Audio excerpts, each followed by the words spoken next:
Hello, everybody, and welcome back to another episode of Bleav in Iowa. I'm Brady Beaton. He's Logan Blackman. He is former Hawkeye tight end Dominic Daphne.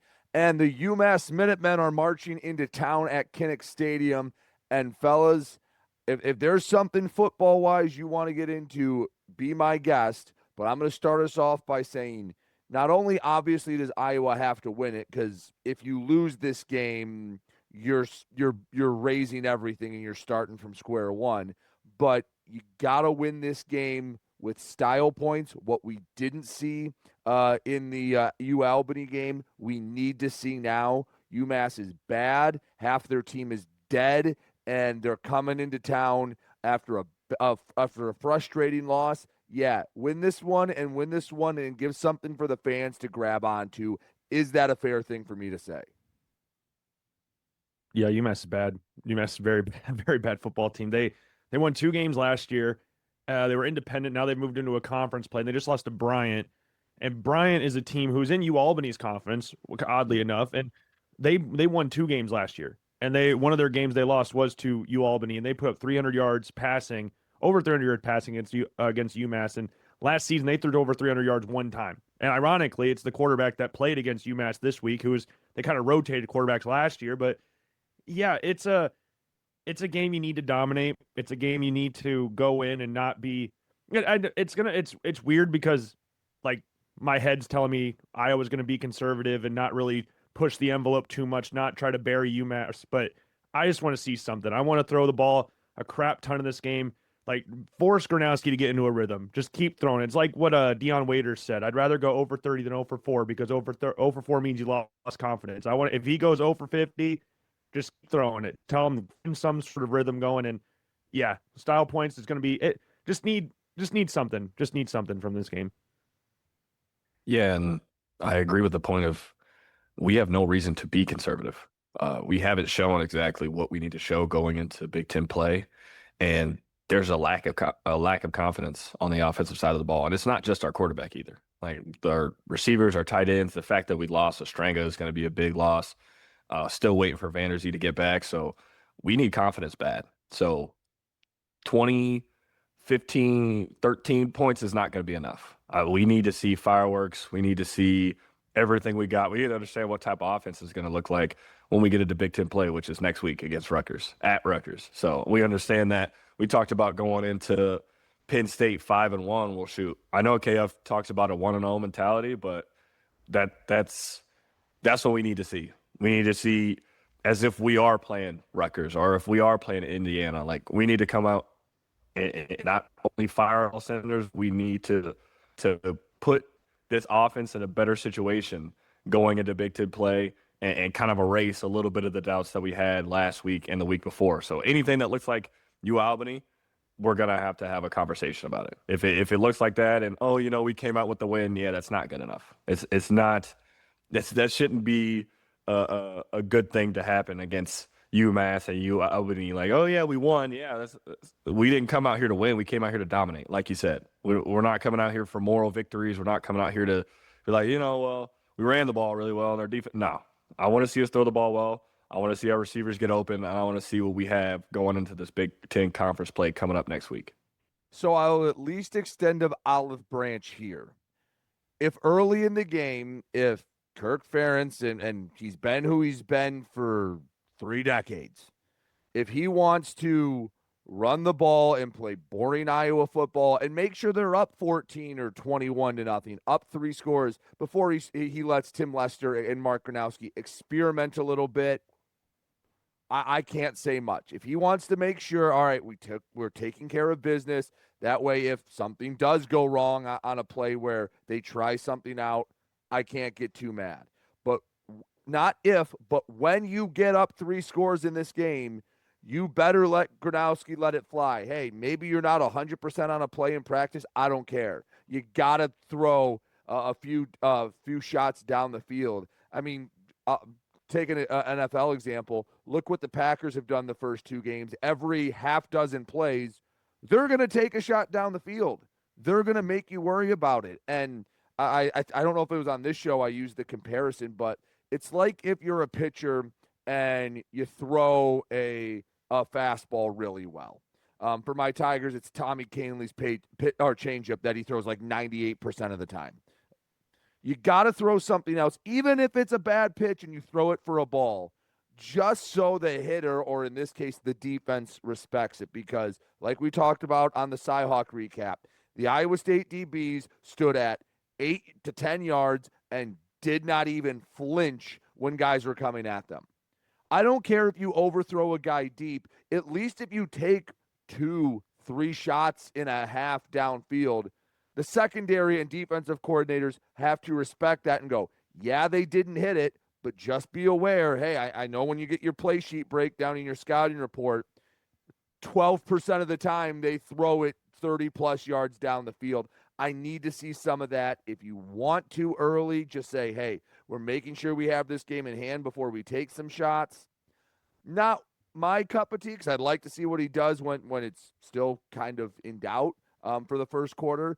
But I've got to see something down the field, and I've got to see some risk being taken, even though that goes basically against what Kirk Ferentz has done my entire life.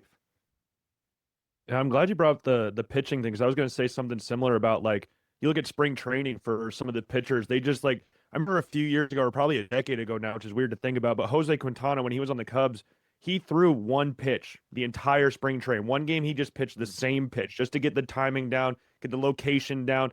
And I'm not saying, like you said, we don't need to throw the ball every single time down the field, but at least do it enough to where you're like, okay, I'm building confidence with this, and hit some throws in the flat. Like, I don't know what it is about, like, him one-hopping throws to the flat, but just getting some sort of rhythm down. If it takes doing the same thing over and over again just to say, hey, you can make that throw. You haven't done that against Albany or Iowa State, but this is a game where you can build that confidence and go like, okay, I know it's UMass. I know these windows are going to be more open than they are if we play a Rutgers or a Penn State or anybody like that in the Big Ten.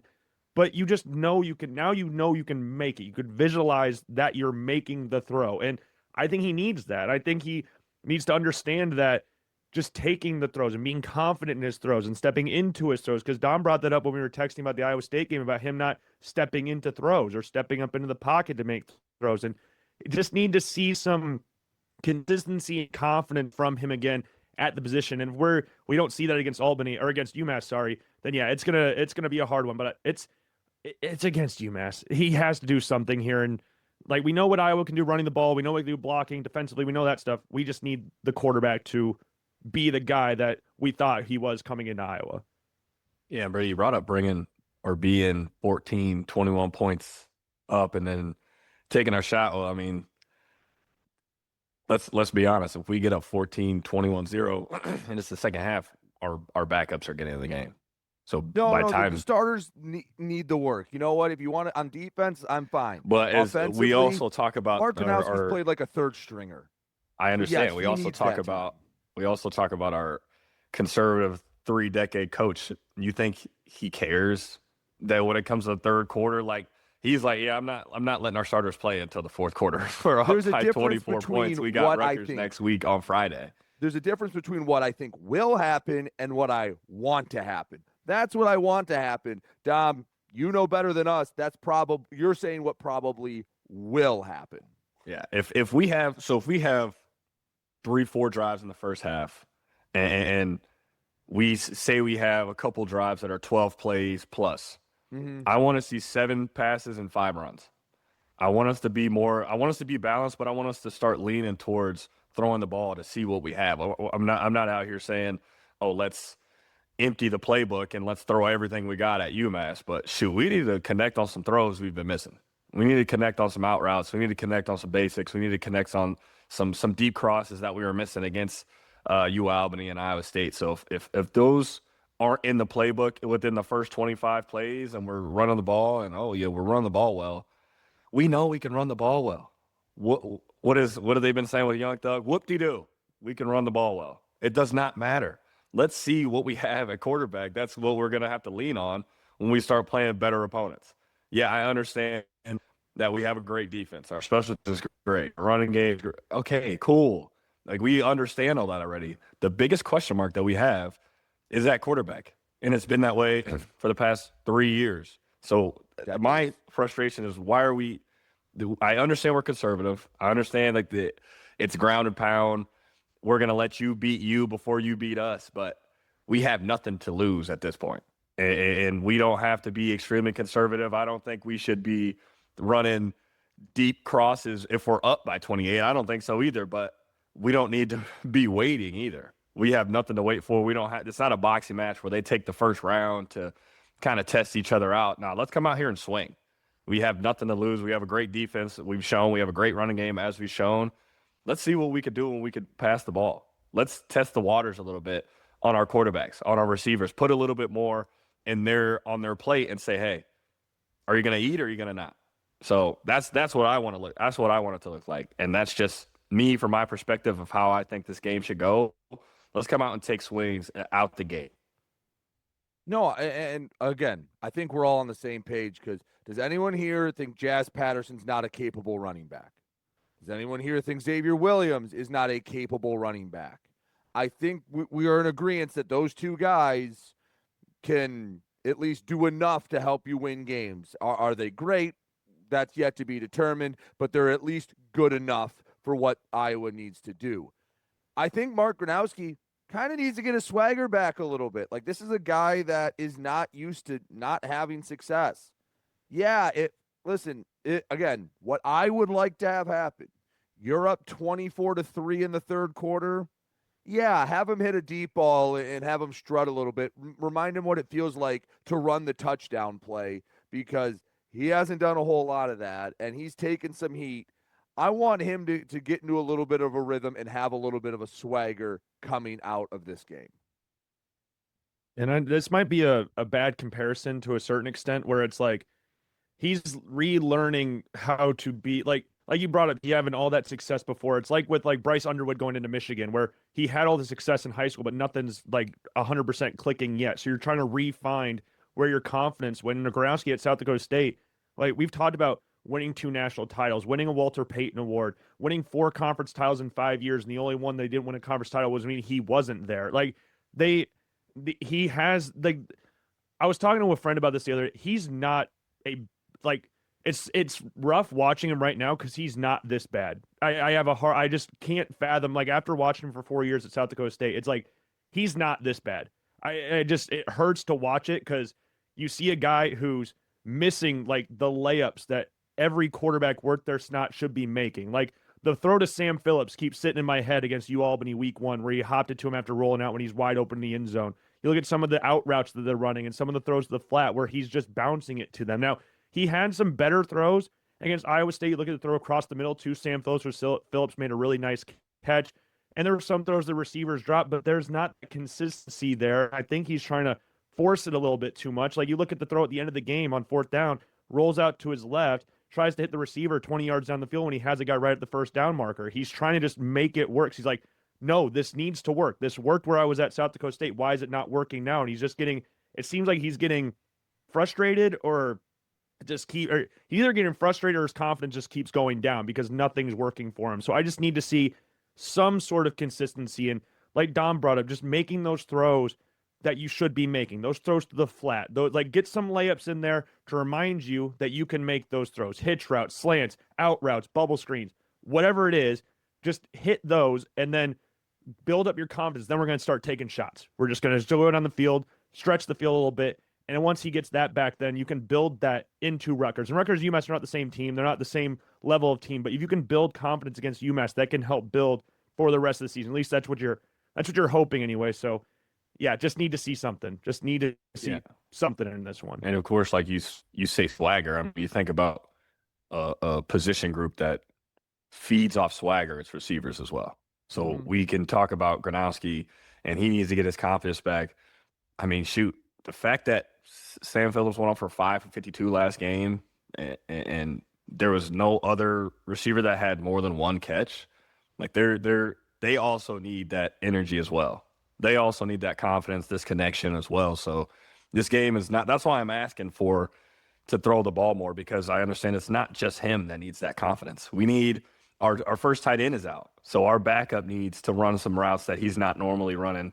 Our receivers haven't touched the ball as much as they would like, so they need the confidence and seeing the ball come out of his hands and making good catches and making routine catches, running good routes against press, against one high, against two high. They need to see those routes as well. They need to get those reps as well. So that's why I'm asking to come out and press a little bit, because we're not only, yes, we keep talking about Mark Gronowski, but there are other guys who also need those reps, who also need that confidence to be able to play when it gets a little bit more stickier, when we're talking about Rutgers, Penn State, all those other teams, and when we know the competition is going to be better. So yes, we would love for him to be able to throw 20, 30 times a game, but it's more of the connection. We need to get these reps. Mm-hmm. Yeah, we run the ball a lot, so understand that these reps are going to be few and far between. So that's why I'm asking to come out and press, because I need these reps now for when we're going to have those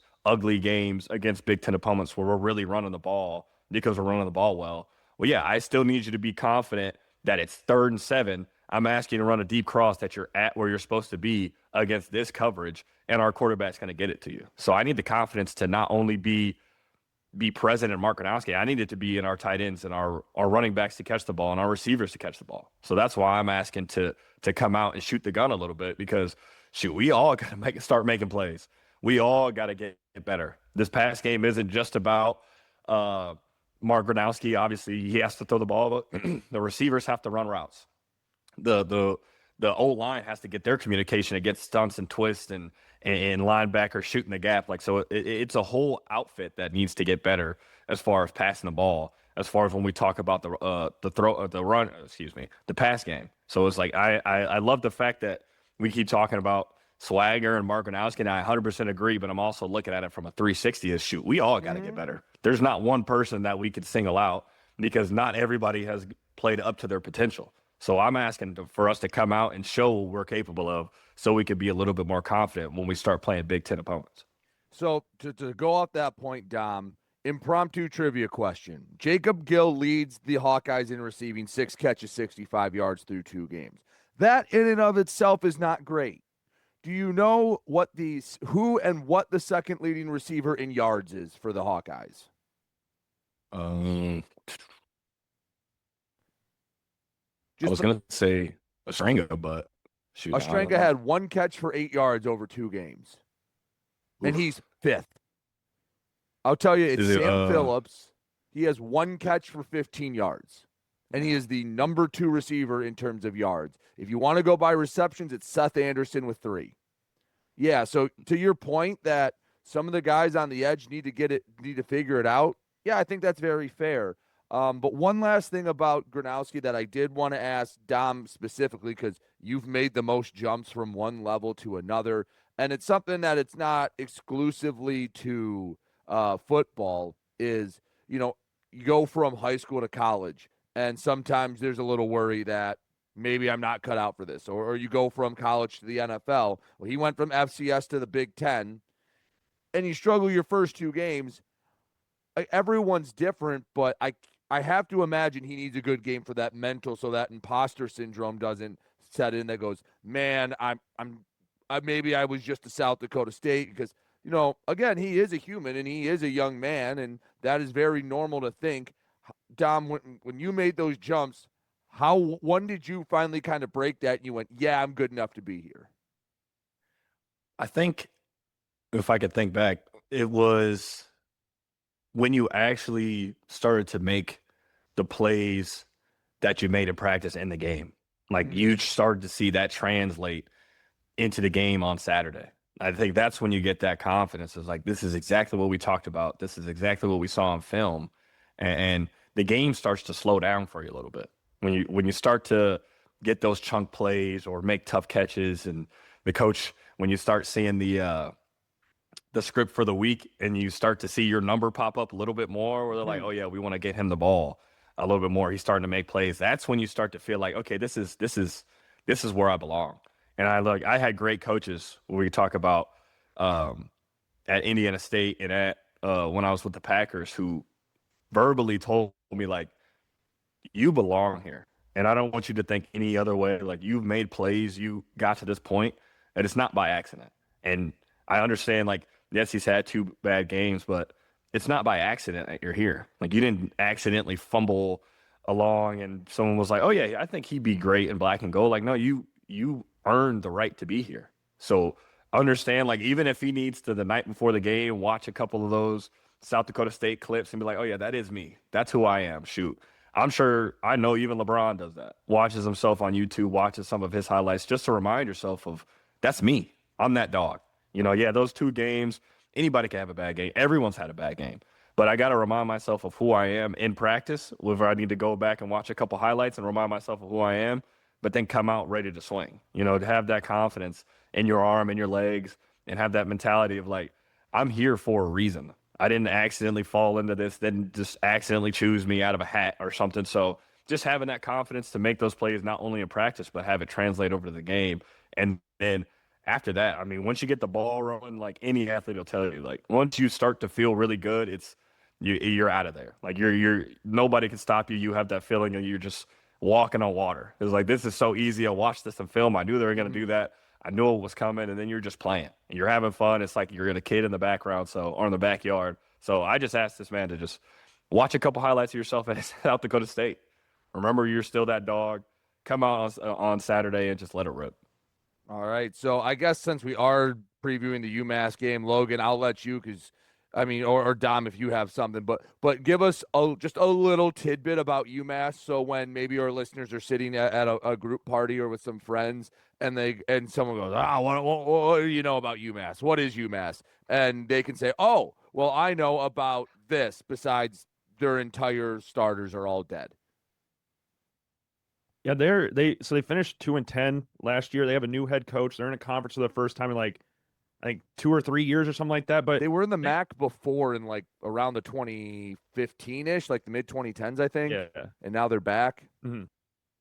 Yeah, they struggled being independent, and that shows with their coach. And they played 2 SEC teams last year. They played Missouri at home, which was really weird, and then they played Georgia, and they put up 21 points against Georgia on the road, and like they scored 20 or more points in 9 of their games last year. Like they can score, but with all the players that just keep getting ruled out it's like every day there's a new UMass player that's hurt or is not playing or something. And they lost a good quarterback last year, and they've had this quarterback battle going on throughout this whole offseason. And now I Bleav their starters out for this game. I can't remember all the players that got hurt or that are out. I've kind of just all jumbled together and just assuming that they're bringing a backup squad for this game because it's pretty much everybody you can name is hurt. But yeah, Iowa realistically should not have too many issues in this game. At least you would hope not. At least you would hope not. They got they got an edge transfer from Jackson State. They got a couple really good linebackers within reason. They got a corner transferring from Virginia. Like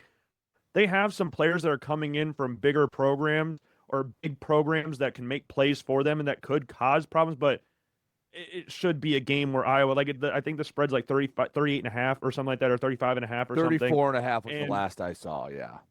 Yeah. And they should realistically have no problems with it. And we've talked about like Iowa being a conservative team and all that. And I can remember like the last time I can remember, apart from like the Ohio State game, that where Iowa looked at a team that was like inferior, like a team like UMass or teams like Northern Illinois or Central Michigan. Like the last time I can visually remember them beating the piss out of somebody and not feeling bad about it was Western Michigan back when Jake Rudock was the quarterback and Cavante Martin-Manley had 2 punt return touchdowns in that game. Like that's the last time I can envision and there could be a game that I'm completely forgetting about in there, but they ran up the score. It was like 59-3 or something. Like they blew them out of the water. I want to see a game like that. If that's realistic, I don't know, but Iowa should cover the spread in this game. UMass got some decent players despite being 2-10 last year and a bunch of injuries. They can play, but Iowa really shouldn't have a ton of issues. At least that's what you hope anyways going into this one. Yeah, all I really had was that for you guys out there, that their head coach he's been in Big Ten teams before, so he understands what this looks like. He was with Minnesota for a little bit. I'm pretty sure he was with, Rutgers. He was their DC last year from 22 to 24. So he knows what Big Ten football is like. So I'm sure before they lost all these guys, they were hoping to, flip the page a little bit and come out a little bit better.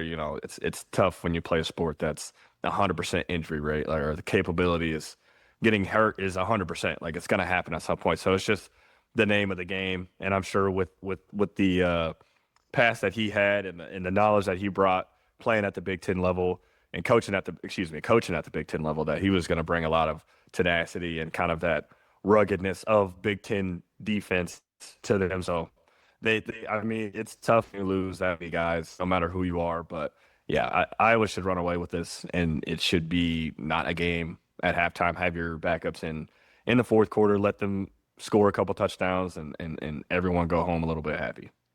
All right, fellas. Anything else as we wrap this one up? Let's go Hawks. Let's go Hawks, absolutely.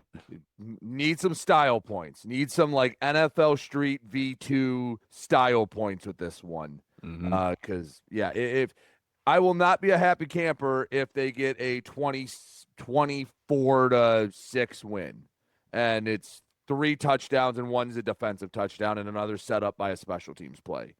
Got to do it with some style points, and I know that's the antithesis of Kirk Ferentz. So hopefully it's happy and joy when we do the recap. So for my partners, Logan Blackman, former Hawkeye tight end Dominic Daphne, I'm Brady Beaton. Follow us on X, Instagram, YouTube, TikTok at Bleav, BLEAV in Iowa. Thank you so much, and we'll talk to you next time on Bleav in Iowa.